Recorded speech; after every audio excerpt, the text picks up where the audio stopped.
Hello everyone. I hope you are very healthy and consistent. So we will start with chapter 13, Give and Let Give. It is one of the beautiful conversation in this life that no one can sincerely try to help another without helping himself. Ralph Waldo Emerson, American poet, essayist, visionary, giver. One day while driving somewhere with my family, we stopped off at a store along the way and told my niece, then 5 years old, that she could get herself a little something. She came up to the register with a six-pack of orange Tic Tacs and charmed her way into getting the whole thing instead of being told to put it back and just buy one. So we get back in the car and I ask her if I can have a bag. My only intent to teach the greedy little piglet a thing or two about sharing. Of course, she says and hands it over. She then asks in her itty-bitty 5-year-old voice if my brother and my mom want one too and hands them over. My niece then takes her remaining 3 packs and places them on the seat next to her in a pile, saying, "And when we get home, this one's for my brother, this one's for my sister, this one's for my mom." Then she sits there with none left for herself and smiles, more excited to give them away than she was when she was told she could buy them for herself. I shot a confused look at my brother, Stephen, her father, and he mouthed back, "Free." When Stephen and I were her age, we cherished nothing more than the tortured cries of the other. He set my Goebbels free in the backyard. I stole his Halloween candy and ate it piece by piece, sitting on his chest, while he screamed, "Who was this saintly creature in the back seat and where did she learn that?" As my niece so clearly understood, giving is one of our greatest joys, it's also one of the most fearless and powerful gestures there is. When we trust that we live in an abundant universe and allow ourselves to give freely, we raise our frequency, strengthen our faith, and feel awesome, thereby putting ourselves in flow and the position to receive abundant amounts in return. When we are in fear, we hold on to what we have got because we don't trust that there's more. We pinch off the energy we are scared to share and we focus on and create more of the very thing we are hoping to avoid, which is lack. We live in a universe of give and receive, breathe and exhale, live and die, suck and awesome. Each side depends on the other and each is relative to the other. Every action has an equal and opposite reaction. So the more you give, the more you receive, and vice versa. You may be thinking, "That's so not true. I know some bitches who do nothing but take and haven't given a damn thing to anybody ever." But receiving has a different energy than selfishly taking, just as smothering has a different energy than giving. Smothering and taking are fear-based and needy. Giving and receiving are full of gratitude and surrendering to the flow. I know someone who has multiple sclerosis who was told by a mentor to give away 29 things for 29 days as part of her cure. She blew it off for a while, but as her condition worsened, she finally decided to give it a try. First, she gave a phone call to a sick friend to see how she was doing. Then she steadily gave away something every day and she almost instantly found herself more joyful and excited. By the 14th day, she was significantly better physically. Her business started booming, and she went on to create a blog that started a movement with tens of thousands of followers who were also giving things away daily. Her blog ultimately led to a New York Times best-selling book called 29 Gifts. If you want to attract good things and feelings into your life, send awesomeness out to everyone around you. Here are some good ways to get in the gift and take flow. Yo. First, if you haven't already picked one or two causes that have real meaning to you and give to them every month. Give however much time or money you can, but do it consistently. So it becomes a habit. So it becomes part of who you are. Even $5 a month counts. Second, give one of your favorite things in the world away to someone who would totally love it. And if you can do it without them knowing where it came from.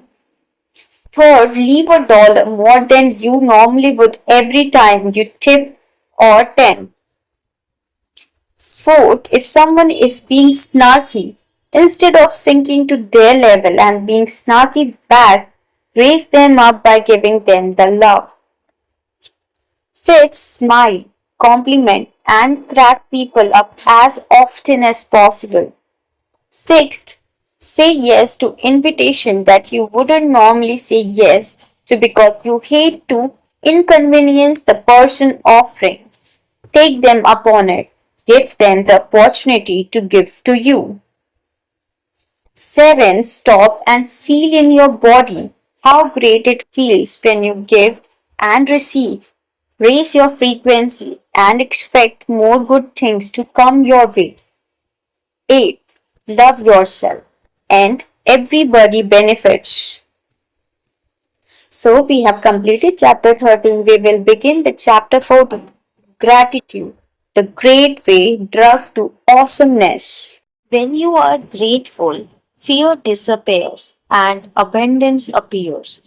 Anthony Robbins, author, speaker, motivation, life changer.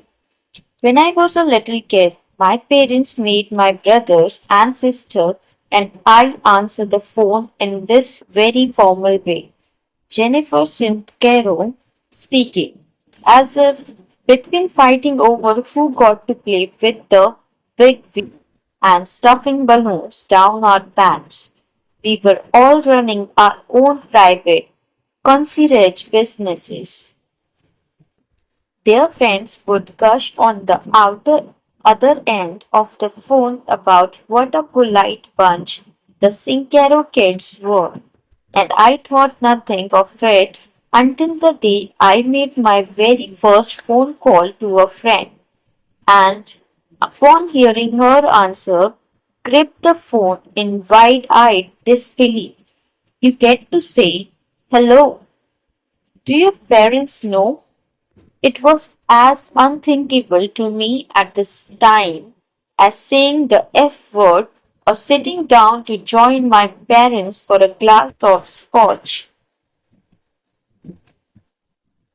My amazement quickly turned to horror when I realized it wasn't just one renegade friend who could answer the phone in such a carefree manner, but everyone, and that my parents were clearly playing some big practical joke on us. Our objections were met with the standard: when you pay your own phone bill, you can answer it any way you like. So the years passed, our indignation slowly getting watered down by habit. I don't remember exactly when the mutiny happened, but eventually we all started answering the phone like normal human beings.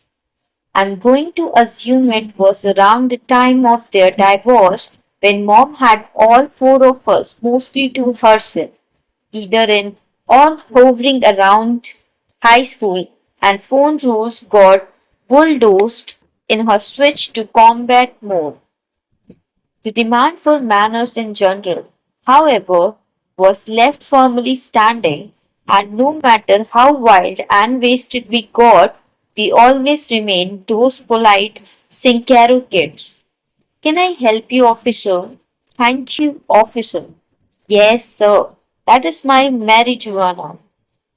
Not only are the words please and thank you ingrained in me like the recipe for my Italian father's red sauce or the knowledge that it's not cool to kill people, but being polite just always seemed to be such a no-brainer.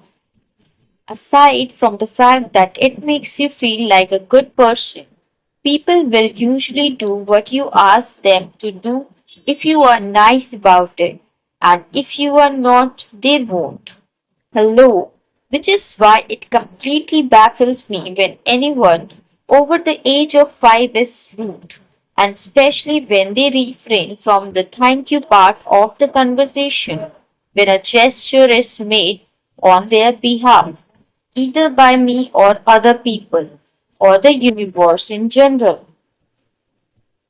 I don't know about you, but when someone doesn't say thank you after I have hooked them up, it's as glaring an omission to me as if they have shown up without their pants on, and the universe feels the same way. You cut yourself off from the supply of awesomeness when you are not in a state of gratitude. Having gratitude goes way beyond just having good manners. However, manners are a form of custom. Gratitude is a state of being. Anyone can whip out their peace and cues whether they are feeling it or not. But truly being in a state of gratitude is about having an awareness of and a deep appreciation for the many miracles in your life. Think about how it feels when you get to really thank someone for doing something for you. You feel great for receiving whatever it is you receive and for sending thanks out to them. And they feel great for giving you whatever they gave and for being appreciated, which makes you feel great again, which makes them feel great again.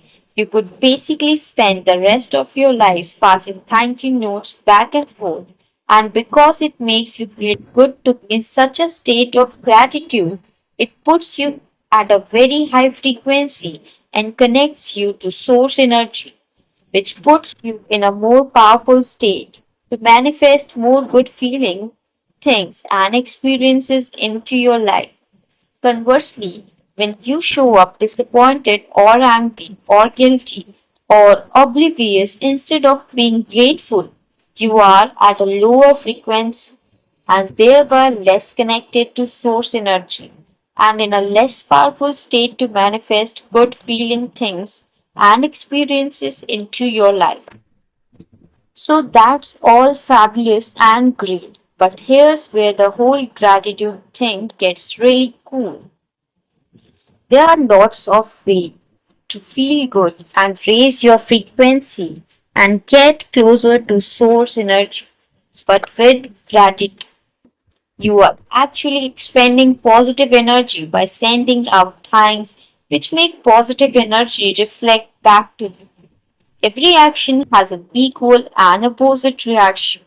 This makes the manifesting process even more powerful. It's like the difference between seeing someone fall apart laughing and seeing them fall apart laughing at something you said. The first usually makes you feel as good and laugh as hard as they do, which raises your frequency.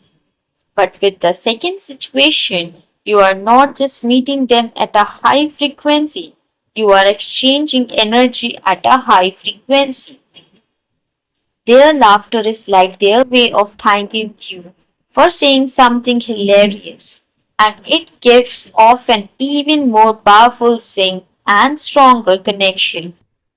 As Wallace Wattles explains in The Science of Getting Rich, you cannot exercise much power without gratitude, for it is gratitude that keeps you connected with power. You are practically powerless without gratitude. Thems is some pretty big words. Wattles. When you actively send this grateful energy out, you receive it back, bringing you closer and closer to source energy and raising your frequency higher and higher with each exchange until you come to the visceral understanding that you are the same stuff as source energy and that you consciously or unconsciously manifested your reality yourself out of the infinite nothingness and everythingness. Gratitude connects you to the truth that you not only have the power to manifest that which you see, but you are the power, which means, in essence, when you are being grateful to source energy, you are being grateful to yourself, which brings it back to the most powerful thing of all, self love. Tada!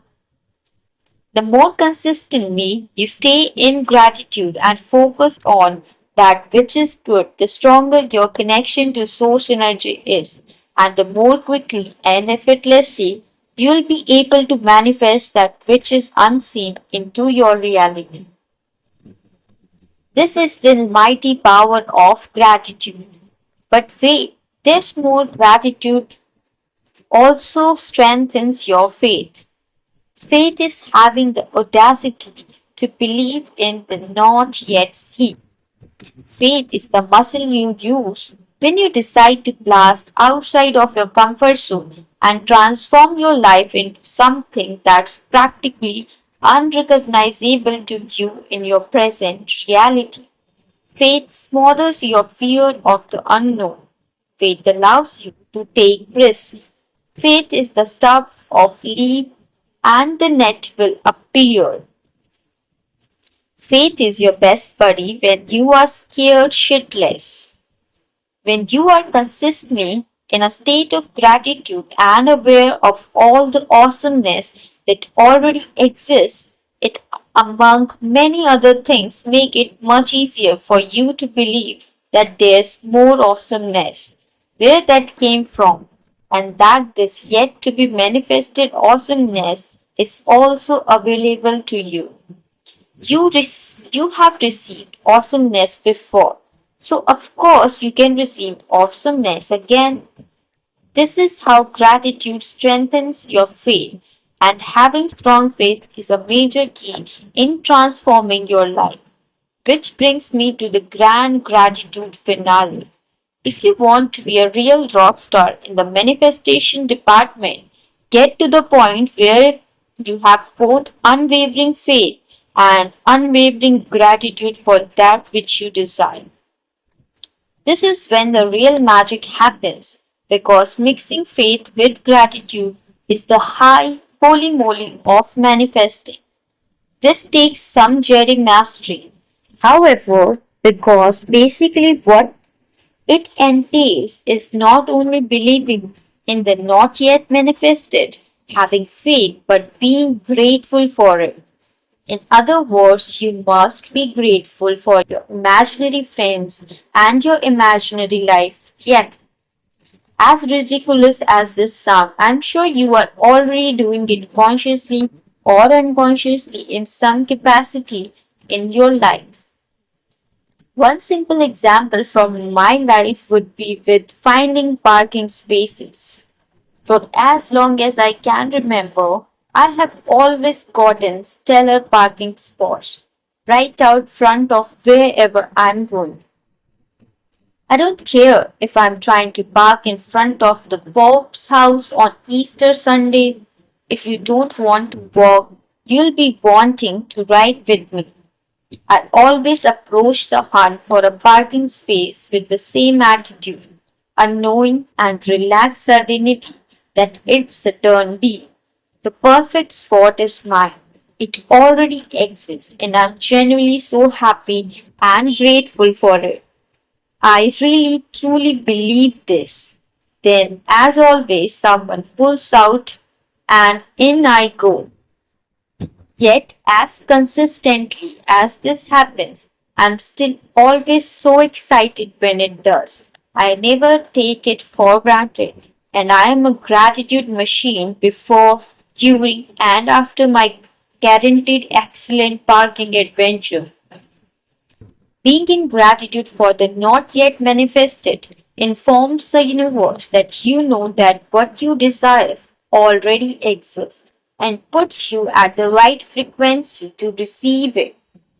If you want to radically change your life, strengthen your faith that we live in an abundant, benevolent universe by being grateful for everything you have already manifested and all the good that's hurtling towards you. Be grateful that you have the power to manifest any reality you desire and then leap into the void to go get it. Trade in your drama about how you can't have what you want for the grateful expectation that miracles will walk into your life, and the more commonplace those miracles will become. Here are some ways you can practice. First, this is good because whenever anything excellent or mediocre or lame or annoying happens to you, meet it with the statement, this is good because, and fill in the blank. Once you make this a regular practice, you'll see how much easier is it to be in gratitude for much more than you realized. This is good that I got a flat tire on my way home from picking my kids up. I've shown them how to deal in an unexpected situation. Plus, I got to spend some quality time hanging out in the car with them playing 20 questions while waiting for AAA to show up, which is how I found out that my daughter was getting picked on in school. It's important to look for ways to be grateful for all that you have manifested, even things that you might label under no thanks. If you focus on the negative aspects of the more challenging things in your life, it will just lower your frequency, keep you in pain and resentment, attract more negativity to you, you possibly make you sick, and very definitely make you grabby. If you instead look for ways to be grateful for everything in your life, it not only raises your frequency, but it allows you to grow by opening you up to the lesson. Yes, sometimes this is a tall order, and there are absolutely situations in life that just full on blow and leaves us standing there wondering what the hell that was all about. Sometimes it takes years, if ever, before we can look back and say, you know what, I really needed to get my heart broken into 1,000 pieces by that jackass. I'm so much happier with the man I ended up marrying. Finding the good and the lessons in things allows us to move through them and on to new experiences. If you wanna stay stuck in the same place and keep getting spanked with the same lessons over and over, be negative, resentful, and victimized. If you want to get over your issues and rock your life, be grateful, look for the good, and learn. Second, write your thank you notes. Every night before you go to bed, review your day and either write down or mentally note 10 things you can be grateful for in your life. These can be everything from the beautiful flowers in your garden to the fact that your heart is beating to the hour long visit from your persnickety neighbor that taught you to be happy that you don't have her life. Stopping and noticing throughout the day all the things that you can be grateful for is a great way to keep your frequency high at all times. So try and remember to do it all day long, but at the very least, make it a part of your evening routine. Third, love yourself. Be grateful for all. you are and all that you are becoming. So thank you everyone. We have completed chapter 14 as well. In the next video, we will begin with chapter 15, Forgive or Fester. So please stay tuned, like, subscribe, and share, and do comment any improvisation and suggestions. And if you find this video helpful, please comment down any new book if you want me to read with you. Thank you.